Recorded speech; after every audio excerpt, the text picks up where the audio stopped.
This year's Eurovision Song Contest will include Israel, normalizing a genocidal state through music in front of millions of viewers across the world. אין חשמל, אין מזון, אין מים, אין דלק.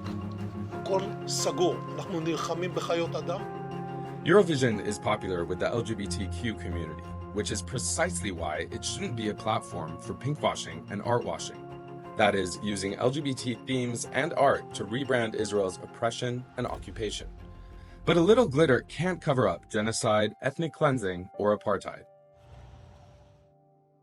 In 2022, Russia was kicked out of the contest. Just one day after Russia launched its invasion of Ukraine, the EBU banned Russia's participation, saying the inclusion of a Russian entry would bring the competition into disrepute. Yet somehow the inclusion of an Israeli entry this year doesn't? Last I checked, apartheid and occupation are antithetical to democracy.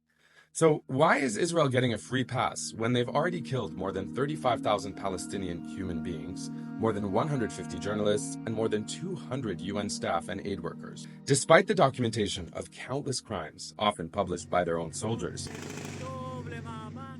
Israel is invited to dance around on the Eurovision stage like everything's all rainbows and unicorns?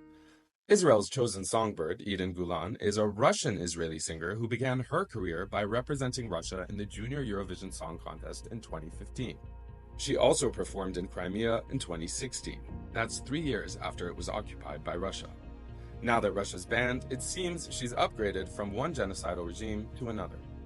When the lyrics from Israel's initial entry, October Rain, leaked in February, it looked as if the EBU might ban Israel after all.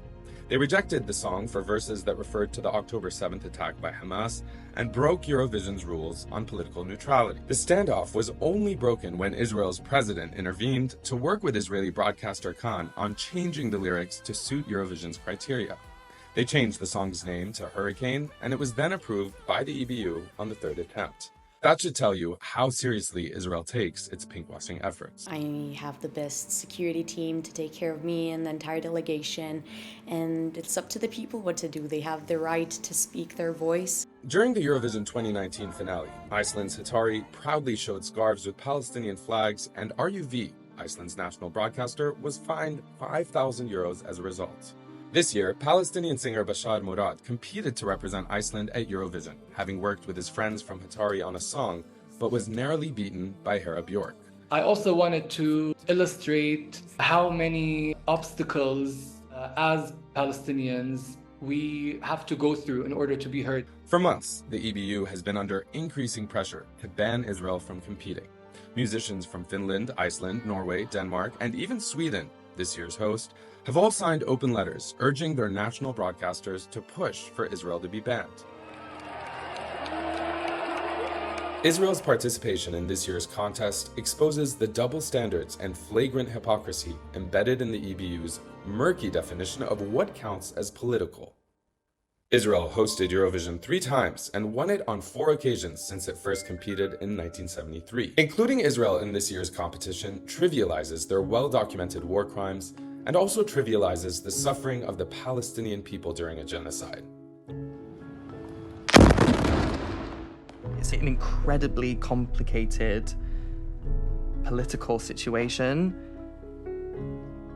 one that I'm not qualified to speak on. Eurovision is, it's meant to be like an apolitical contest. Eurovision fans and artists, we can't let glitter bombs and catchy tunes distract us from injustice and mass murder.